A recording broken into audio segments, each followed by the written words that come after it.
Now we shall begin.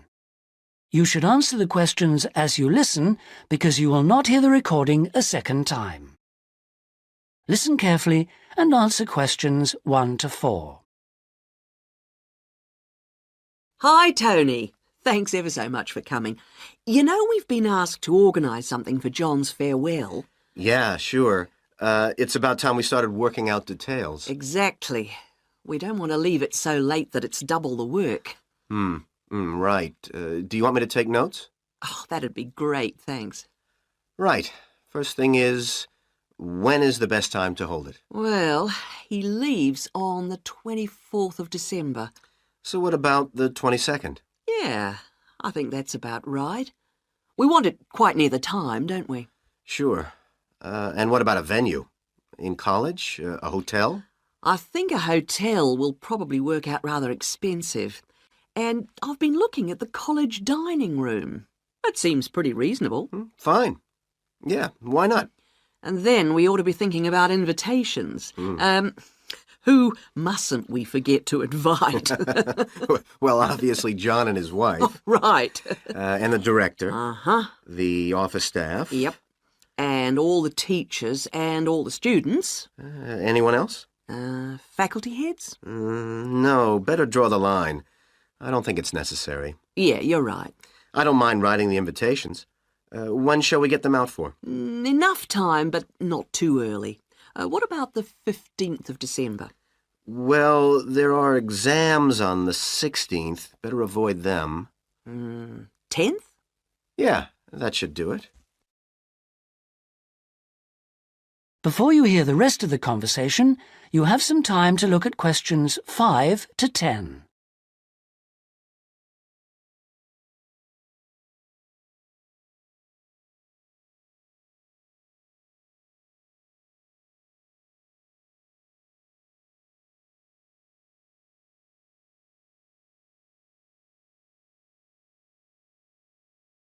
Now listen and answer questions 5 to 10. So, what does that leave? Oh, yes, a present. Would you mind doing that? No, not at all. We usually go round with an envelope during coffee break, don't we? Yeah, coffee break's always the best time, because people have got their money handy. Yeah, exactly. Do we suggest an amount, or does it seem a bit unfair? No, I think people welcome it. We suggested $6 last time. Is that okay? Yeah, plenty, I would have thought, which should leave us with about $90. Have you any ideas for presents? Well, I've been having a little think. I thought, he loves music. Yeah, and books. So I thought I'd check on prices for, perhaps CD players? Yeah, that's a good idea. And also I thought maybe, a set of dictionaries. I heard him say he needed a good one. The other thing he was saying last week was that his computer printer had broken. No, I'd be really frightened about getting the wrong type. Okay, yeah. The other thing is something for the home. Jill suggested a coffee maker. Oh, yeah. I'll certainly find out what they cost. Okay. Have you got all that down? Yes. Now, we need to think a little more about the money. I know we've got a set amount from the social fund. Right. What does that cover? It's meant to cover the cost of the room. Yeah. And a certain amount for food. And also drinks? Oh, yeah, certainly. But will it be enough? What we've done in the past is to ask guests to bring some snacks. Right. We don't ask them to bring more drinks because we figure that should come from the social fund. Okay. Anything else for the guests to bring? Well, some music, because there'll be a tape deck there in the room, and we can have some dancing later on. Anything else? Well, it's just a thought, but a couple of years ago we had a really good party where we set up, some simple games. Yeah, great. Wasn't it based on photos from the students and teachers? That's right. So we should ask the guests to bring photos. Okay, I'll put it on the invitations. Now, the last thing is, who shall we ask to do the speech? Don't you think it might be nice to have one of the students? Well, then the student leader? Yeah, much better than the director giving speeches again. Okay, then I'll ask her. Lovely. So, is that all? It looks like it. Great. Oh, thanks ever so much. That is the end of section 1. You now have half a minute to check your answers.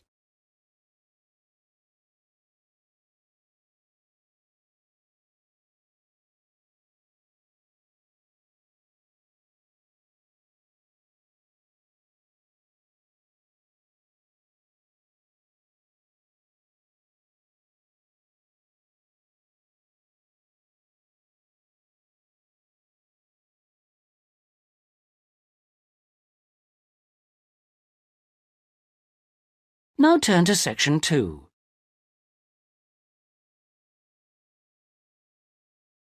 Section 2. You'll hear a pre-recorded message on the Travel-Light Travel Agency information line. First, you have some time to look at questions 11 to 15.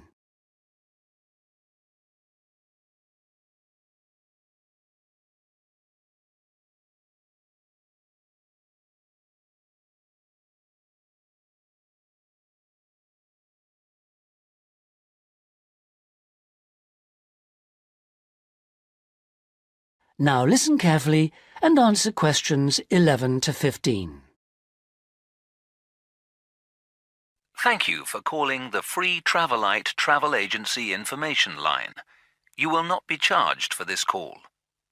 In order to deal with all calls effectively, we offer you a number of options. Please listen carefully and press your required number at the appropriate time or dial a new number. If you want to hear about special offers, please press 1.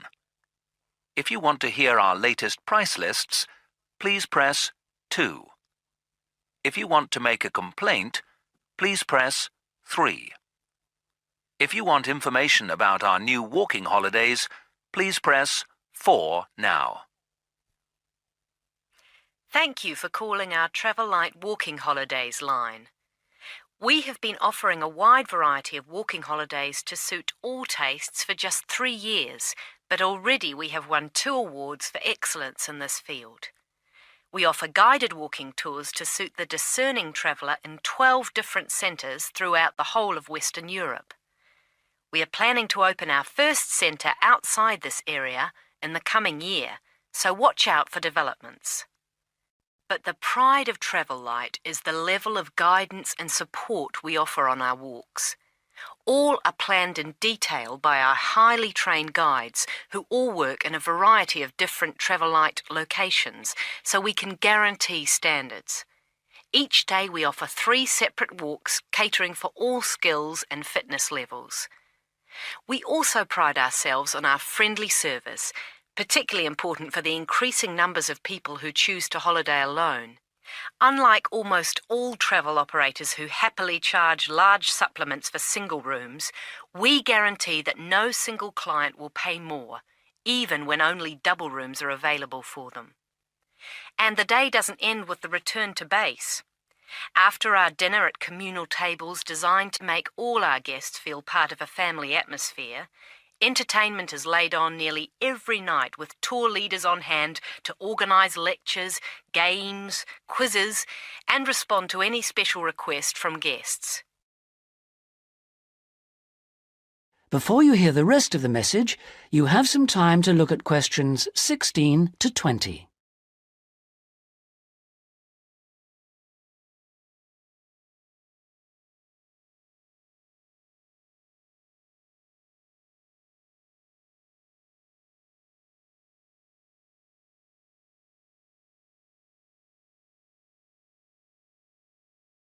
Now listen and answer questions 16 to 20.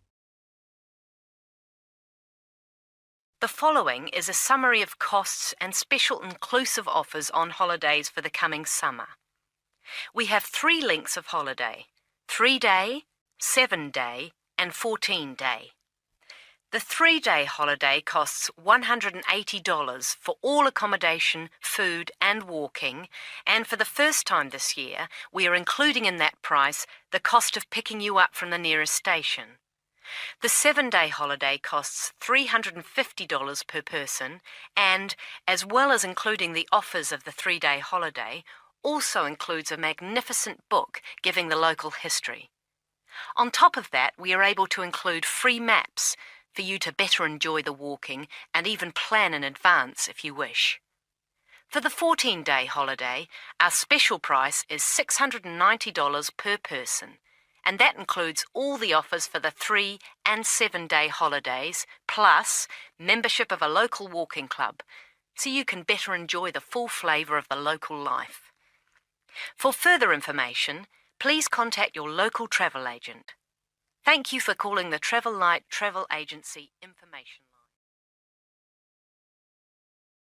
Line. That is the end of section 2. You now have half a minute to check your answers.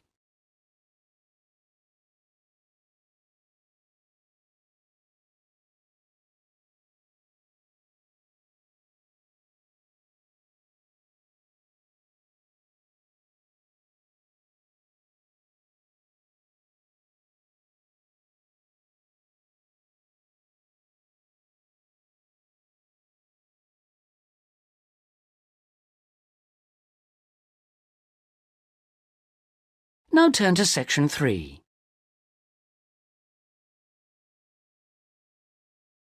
Section 3. You will hear a conversation between 2 students who are studying to be teachers, talking about science experiments. First, you have some time to look at questions 21 to 26.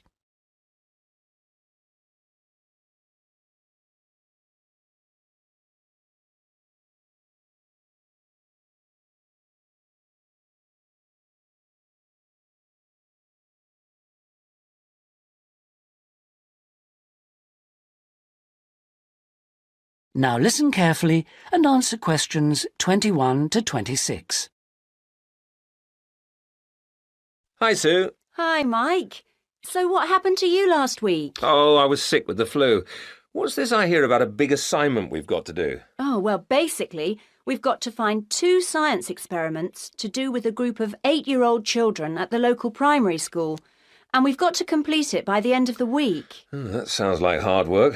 Where are we supposed to get the ideas for these experiments from? Well, I managed to get hold of 2 books from the library. Oh, well done. How about if we take a look at the experiments in this book first and see if anything looks suitable? I can make notes as we go about equipment and the purpose of the experiments. OK, let's see.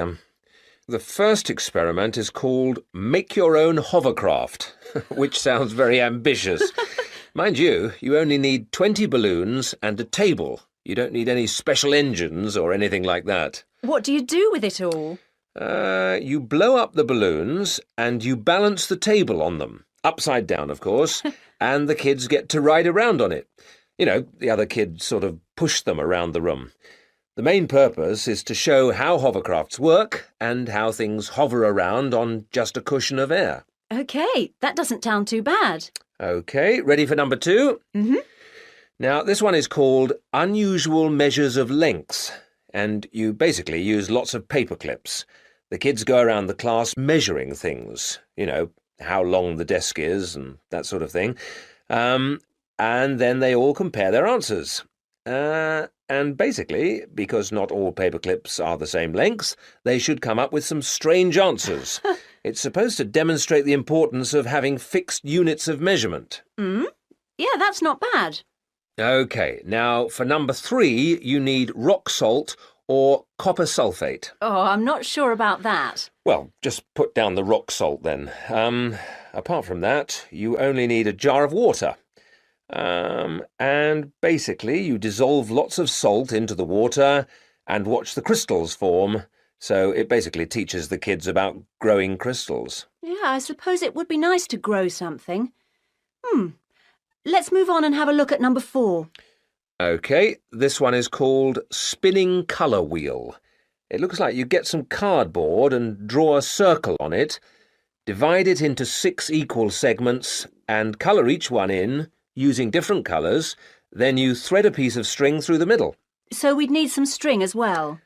Yes, sorry, and you spin the wheel around, and if you can get it spinning fast enough, hopefully the colours all merge and show up as white. Oh, I didn't know that. What's the principle behind it? Well, it's pretty elementary physics, really. It teaches them about how white light, or ordinary light, is made up. Well, that doesn't sound too bad. Now, there's only one more left in this book, isn't there? What does that one say? Well, it's another one where they'd get to make something. Sounds very interesting. You need quite a lot of equipment, actually. A hand drill, an old record, a pin or needle, some paper, and a bolt. Go on. What do they have to do? Well, they basically make a record player. The main idea is to teach them about recording sound, but hopefully they'd also see that you need motion and an amplifier to make the sound heard. OK, well, it does sound interesting. Shall we go through all of those again and decide if any of them are going to be suitable? Before you hear the rest of the conversation, you have some time to look at questions 27 to 30.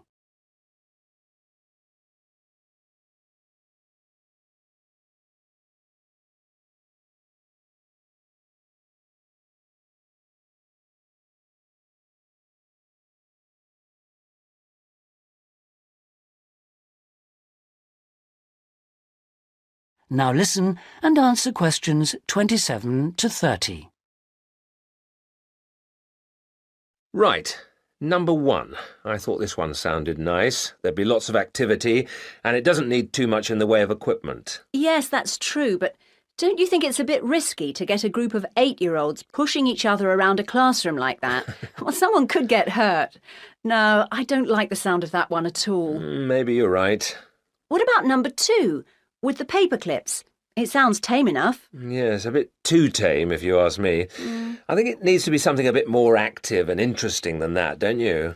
Yes, I suppose you're right. We won't get a very good mark if the children don't actually enjoy the experiments. And I suppose we could turn them off science for good. Well, what about the next one, number 3? Now, I quite like the idea of this one. Yes, so do I. But I seem to remember when we did it at high school, we had to wait up to a fortnight before we saw any halfway decent results. Oh, yes. Well, that won't be any good then. We'll only see the kids for 1 or 2 hours at the most. Yes, and we have to do the experiments and write up our results within a week. So that one won't do at all. OK. Well, what did you think of number 4? I like the idea of it, but do you think it will be a bit elementary for them? Well, they are only 8, you know. I know, but you know what I mean. Don't you think the activity itself is a bit babyish? Maybe you're right. They might have fun, but I mean, cutting out a circle and colouring it in. OK. Well, what about number 5? I thought this one sounded a bit too good to be true. Great equipment. Yeah. But don't you think it's a bit ambitious for this age group? I mean, I don't want to start off something and then have to abandon it if they just can't cope with it. I could see us ending up doing just about all of the work for them. I guess you're right. Oh, well, maybe we could store that idea away for later. Yep. Let's hope this second book has something better. That is the end of section 3. You now have half a minute to check your answers.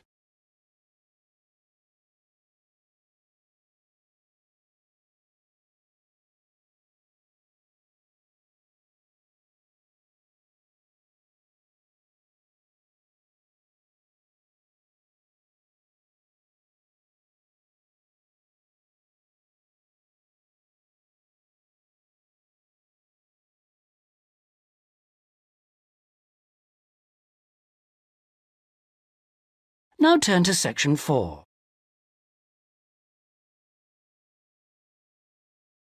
Section 4. You'll hear a lecturer talking about the meshing of sharks in Australia. First, you have some time to look at questions 31 to 40.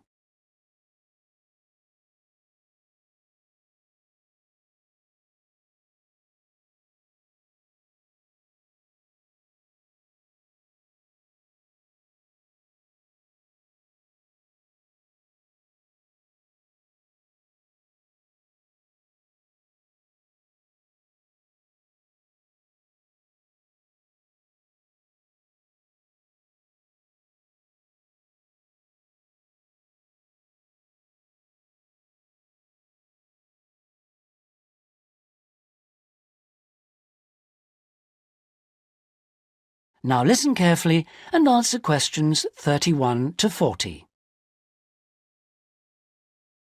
Today we're going to look at one of my favourite fish, the shark. As you know, sharks have a reputation for being very dangerous creatures, capable of injuring or killing humans. And I'd like to talk about sharks in Australia. Sharks are rather large fish, often growing to over 10 metres, and the longest sharks caught in Australia have reached 16 metres. Sharks vary in weight with size and breed, of course, but the heaviest shark caught in Australia was a white pointer. That weighed 795 kilograms. Quite a size. Sharks have a different structure to most fish. Instead of a skeleton made of bone, they have a tough, elastic skeleton of cartilage. Unlike bone, this firm, pliable material is rather like your nose and allows the shark to bend easily as it swims. The shark's skin isn't covered with scales like other fish. Instead, the skin's covered with barbs, giving it a rough texture like sandpaper. As you know, sharks are very quick swimmers. This is made possible by their fins, one set at the side and another set underneath the body, and the tail also helps the shark move forward quickly. Unlike other fish, sharks have to keep swimming if they want to stay at a particular depth, and they rarely swim at the surface. Mostly they swim at the bottom of the ocean, scavenging and picking up food that's lying on the ocean floor. While most other animals, including fish, hunt their prey by means of their eyesight, sharks hunt essentially by smell. They have a very acute sense of smell, and can sense the presence of food long before they can see it.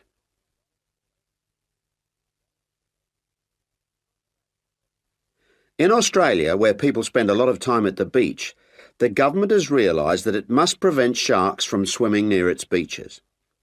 As a result, they've introduced a beach netting program. Beach netting, or meshing, involves setting large nets parallel to the shore. This means that the nets on New South Wales beaches are set on one day and then lifted and taken out to sea on the next day. When shark netting first began in 1939, only the Sydney metropolitan beaches were meshed. These beaches were chosen because beaches near the city are usually the most crowded with swimmers. 10 years later, in 1949, systematic meshing was extended to include the beaches to the south of Sydney. As a result of the general success of the program in Sydney, shark meshing was introduced to the state of Queensland around 1970. The New Zealand authorities also looked at it, but considered meshing uneconomical, as did Tahiti in the Pacific. At around the same time, South Africa introduced meshing to some of its most popular swimming beaches. When meshing began, approximately 1,500 sharks were caught in the first year. However, this declined in the years that followed, and since that time the average annual catch has been only about 150 a year. The majority of sharks are caught during the warmest months, from November to February, when sharks are most active, and when both the air and the ocean are at their maximum temperature. Despite quite large catches, some people believe that shark meshing is not the best way to catch sharks. It's not that they think sharks are afraid of nets or because they eat holes in them, because neither of these is true. But meshing does appear to be less effective than some other methods, especially when there are big seas with high rolling waves and strong currents, and anything that lets the sand move. The sand that's holding the nets down. When this moves, the nets will also become less effective. That is the end of section 4. You now have half a minute to check your answers.